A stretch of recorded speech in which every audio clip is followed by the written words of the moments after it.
Hi everyone, welcome back to my podcast. Salah satu hal yang gue inget, kita itu menghabiskan sepertiga atau sekitar seperempat hidup kita untuk tidur. Gue sendiri baru sadar akan hal ini ketika nonton Lost in Translation. Si Bill Murray ngomong hal ini. Dan kayaknya sempat gue bahas juga sih di awal-awal gue buat podcast. Dan bener, karena sisanya kita habisin untuk sekolah dan kerja gitu. Mungkin nggak banyak orang yang notice akan hal ini ya, terutama buat yang masih muda. Biasanya hal-hal yang berbau dengan umur tuh dibahas di orang tua, sekitar 50-an ke atas lah. Mulai bilang yang umur saya udah gak lama lagi.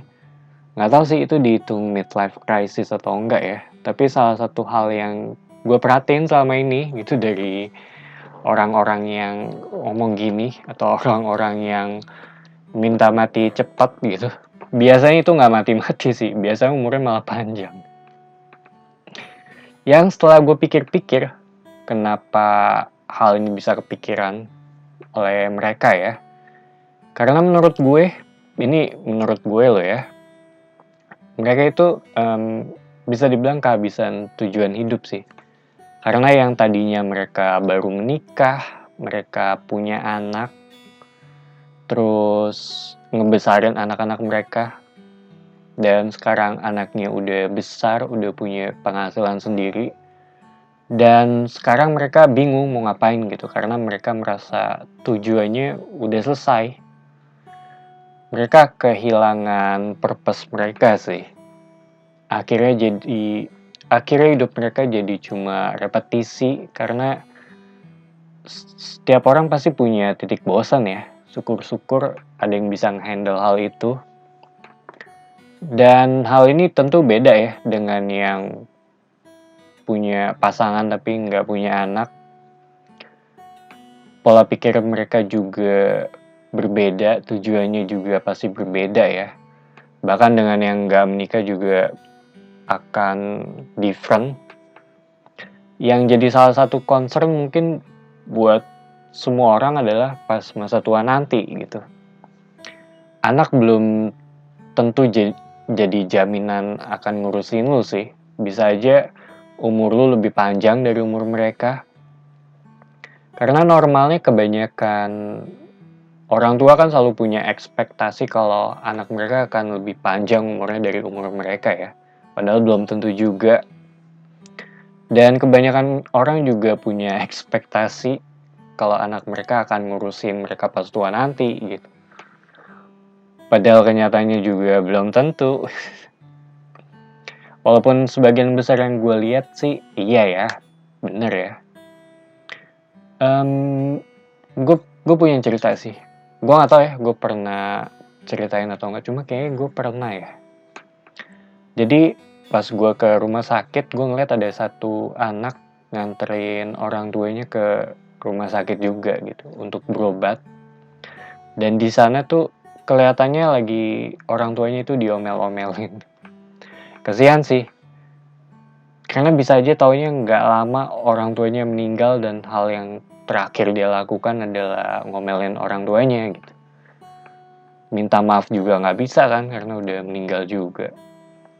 Walaupun gue salah satu yang percaya untuk sesekali ngasih pelajaran keras sih biar bisa nempel, biar bisa jadi titik balik. Dan karena menurut gue titik balik itu baru bisa didapat sih ketika lu sadar akan keadaan yang lebih besar, dalam hal ini kematian ya contohnya tadi, itu menimpa lu gitu.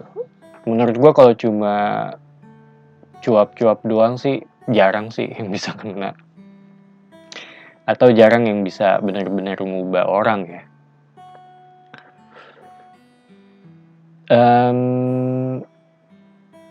Dan ini pelajaran yang keras itu Kayak contohnya kayak Iron Man lah gitu. Ketika si Tony ditangkap dan diselamatin itu bisa jadi kayak turning point buat dia juga gitu. Atau mungkin kalau lu di kehidupan lu sadar ketika lu nggak suka dengan pekerjaan lu dan lu memutuskan untuk keluar melakukan hal yang beda.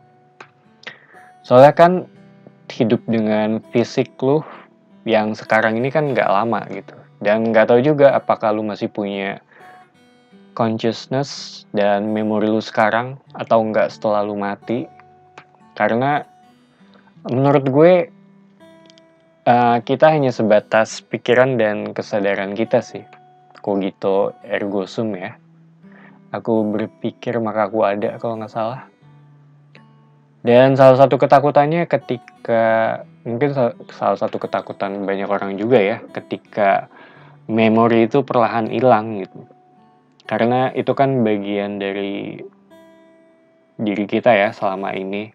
Dan ketika diambil, jadi kayak mempertanyakan basis dari diri lu sih.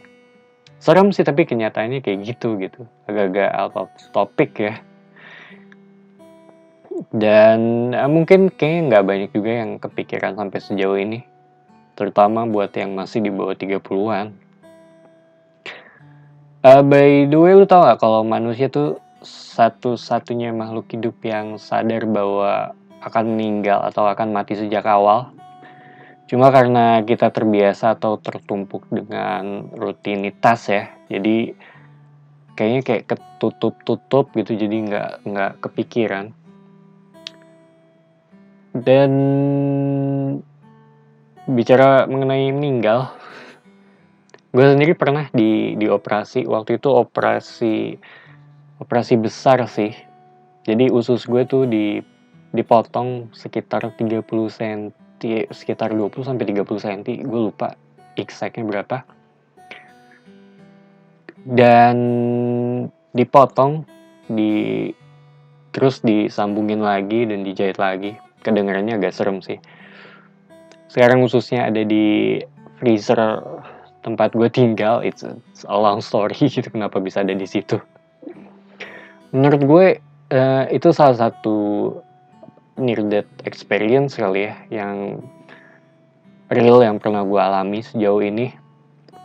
Dan gue sebelum masuk ke ruangan itu, gue bilang satu hal ke diri gue sih yang gak mungkin gue sebutin juga karena agak kontroversial. Dan gue inget karena di saat itu gue baru sadar ada chance juga untuk gue gak selamat ya. Even though I cannot differentiate either it's a good or a bad thing gitu. Mungkin it's sorry for another time sih. Ya kesimpulannya bisa dibilang kita nggak tahu sih kedepannya bakal seperti apa. Bisa membaik, bisa memburuk juga. Gue juga nggak mau bilang enjoy your life ya. Karena siapa gue juga sosokan ngasih advice. Padahal diri gue sendiri juga masih belum benar gitu. Yeah, I think that's it.